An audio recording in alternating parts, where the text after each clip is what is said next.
माझा या सगळ्या गोष्टींचा प्रवास डान्सपासून सुरू झाला आहे. मी कथ्थक विशारद आहे. सो तुम्हाला सपोर्ट असणं खूप गरजेचं आहे. माझे आई वडील भयंकर त्यांनी मला सपोर्ट केला आहे, आजही करतात. त्यांनी जितका मला सपोर्ट केला ना, आय फील जर एवढा सपोर्ट सगळ्यांना मिळाला ना, तर म्हणजे खरंच इनफॅक्ट मी जेव्हा मला असं म्हणजे त्यांना असं वाटलं की नाही तुझे एफर्ट्स कमी पडतात, तेव्हा त्यांनी स्वतः मला पुश केलं. म्हणजे ते आले माझ्यासमोर, ऑफकोर्स त्यांनी हग वगैरे केलं आणि ते त्यांच्या चेहऱ्यावर दिसत होतं. They are so proud of me, की त्यांना असं झालं की हो तू खूप कष्ट केलं आहेस, तू इथपर्यंत पोहोचली आहेस, त्या कष्टांमुळे तू इथपर्यंत पोहोचली आहेस. ते त्यांच्या चेहऱ्यावर अक्षरशः असं स्प्लॅश होत होतं आणि तेच मला बघायचं होतं. तरीसुद्धा ते त्यांच्या चेहऱ्यावरचा तो आनंद बघून असं झालं होतं की ओ माय गॉड, हेच बघायचं होतं, ह्याचसाठी केला होता अट्टहास आणि तेच झालं. त्यांचा सपोर्ट आहे म्हणूनच मी आज इथे आहे, त्यांच्याशिवाय मी काहीच नाही आहे.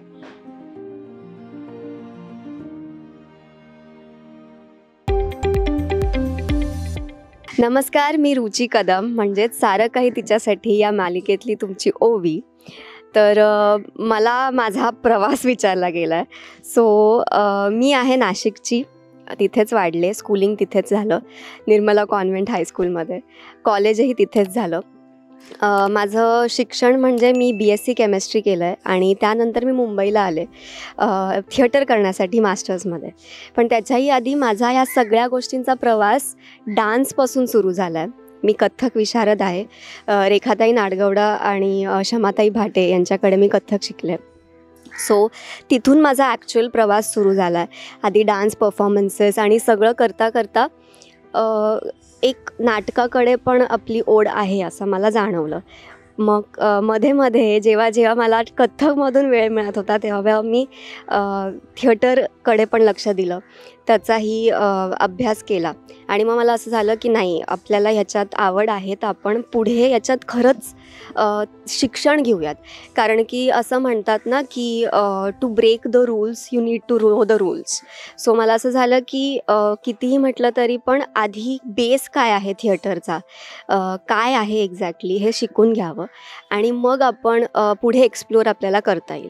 ह्या फील्डमध्ये किंवा सिरियलमध्ये काम करायचं किंवा कॅमेरासमोर काम करायचं हे तितकंसं काही फिक्स नव्हतं, पण मला शिकायचं होतं. म्हणून मग मी मुंबई युनिव्हर्सिटी मध्ये अकॅडमी ऑफ थिएटर आर्ट्स इथे ॲडमिशन घेतली. मी ऑडिशन सगळीकडे दिल्या होत्या, ललित कला, मुंबई युनिव्हर्सिटी, दोन्हीकडे सिलेक्शन झालं. But then I choose for Mumbai, कारण की मुंबई मला खरंच खूप सिटी म्हणूनच खूप आवडते. त्याची एनर्जी, वाईब, सगळ्याच गोष्टी खूप आवडतात. म्हणून मी मुंबई चूज केलं आणि इथे आले. 2 वर्षाचं MA केलं. And then the real struggle started की मग ते ऑडिशन्स आणि सगळंच, सगळ्यांच्या ओळखी, ह्या सगळ्या गोष्टी झाल्या. अँड कामं केली बरीच, short films, series, even serials. आणि मग हा जो मला ब्रेक मिळाला तो एकदम अनएक्सपेक्टेड होता ॲक्च्युली. आय स्टील रिमेंबर, मी बोरिवलीला होते, नॅशनल पार्कला सायकलिंग करत होते. अँड मला कॉल आला की तुझं ऑडिशन आवडलं आहे, आम्ही पुढे पाठवतो आहे तुझं ऑडिशन आणि तू फ्री आहेस ना वगैरे. हे असे कॉल्स तर कितीतरी वेळा येतात आणि नंतर काय होतं ते म्हणजे माहितीच असतं. बट मी असं झालं की हां ठीक आहे, हो. अँड देन घरी पोहोचेपर्यंत त्यांचा कॉल आला की ओके तू फायनल झाली आहेस. म्हटलं हां खरंच, ओके थँक्यू. अँड ह्या सगळ्या गोष्टींची मी आयडिया माझ्या आईवडिलांना अजिबात दिली नव्हती, त्यांना मला सरप्राईज करायचं होतं. सो ह्या शोचा प्रोमो जेव्हा आला तेव्हा मी डिरेक्ट त्यांना प्रोमो दाखवला. अँड मग ते जे सरप्राईज झालं ते बघण्यासारखं होतं. त्यांनी जितका मला सपोर्ट केला ना, आय फील जर एवढा सपोर्ट सगळ्यांना मिळाला ना, तर म्हणजे खरंच आणि कारण की द मेन प्रॉब्लेम किंवा द मेन कॉन्फ्लिक्ट ह्या इंडस्ट्रीमध्ये असा आहे की तुम्हाला खूप अप्स अँड डाऊन्स येतात. आज तुमचं चांगलं चालू आहे, उद्या कदाचित नसेल किंवा असं हे वाईस वर्सा आहे. सो तुम्हाला सपोर्ट असणं खूप गरजेचं आहे. माझे आई वडील भयंकर त्यांनी मला सपोर्ट केला आहे, आजही करतात आणि आय एम शुअर करत राहतील. इनफॅक्ट मी जेव्हा मला असं म्हणजे त्यांना असं वाटलं की नाही तुझे एफर्ट्स कमी पडतात, तेव्हा त्यांनी स्वतः मला पुश केलं. माझे आई वडील, माझा भाऊ, तिघंही प्रत्येक गोष्टीत आजही सिरियलमध्ये जे काही ते तर रेग्युलरली बघतातच सिरियल, त्यांना एखादा माझ्या वडिलांना सीन आवडला नाही फॉर एक्झाम्पल, ते मला फोन करून सांगतात की रुची हे काय केलं, हे नाही आवडलं मला. म्हणजे इतका त्यांची इन्व्हॉल्वमेंट आहे सगळ्यांची. सो आणि माझे वडील म्हणजे माझे सगळ्यात पहिले कोरिओग्राफर होते. त्यांनी मला खरं तर डान्स शिकवला. त्यांच्यापासूनच माझी ही जर्नी सुरू झाली आहे. आणि आई पण सतत पाठीशी असायची की नाही नाही कर कर, तू ह्या कॉम्पिटिशनमध्ये भाग घे, तू असं कर, तू तसं कर, असं सगळं चालू होतं. सो त्यांचा सपोर्ट आहे म्हणूनच मी आज इथे आहे. त्यांच्याशिवाय मी काहीच नाही आहे. म्हणजे असं झालं की अभिराज माझा भाऊ आहे, तो युजली अहमदाबादला असतो आत्ता. तो ग्राफिक डिझायनिंग करतो आहे.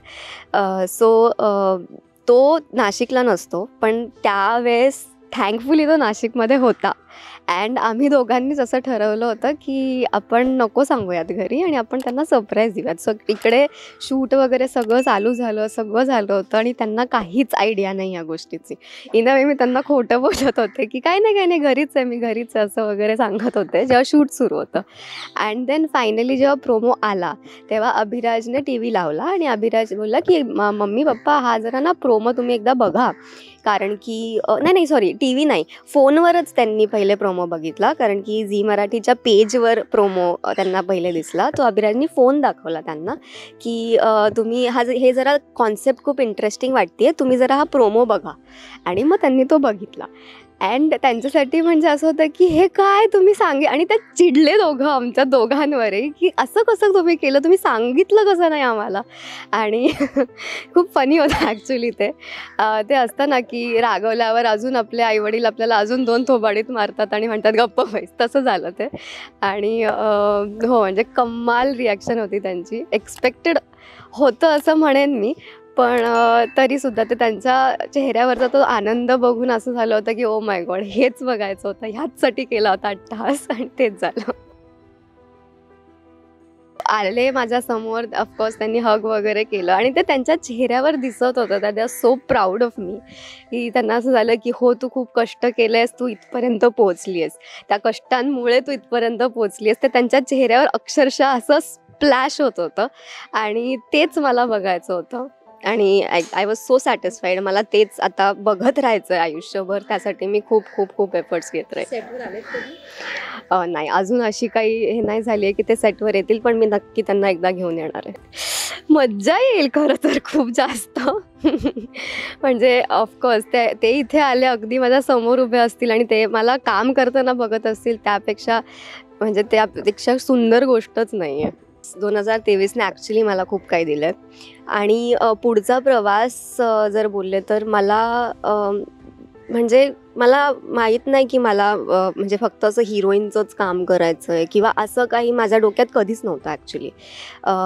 I want to be a good actress. मला चांगलं काम करायचं आहे, मला चांगले रोल्स करायचे आहे, मला चांगल्या लोकांसोबत काम करायचं आहे, मला एक्सप्लोअर करायचं आहे.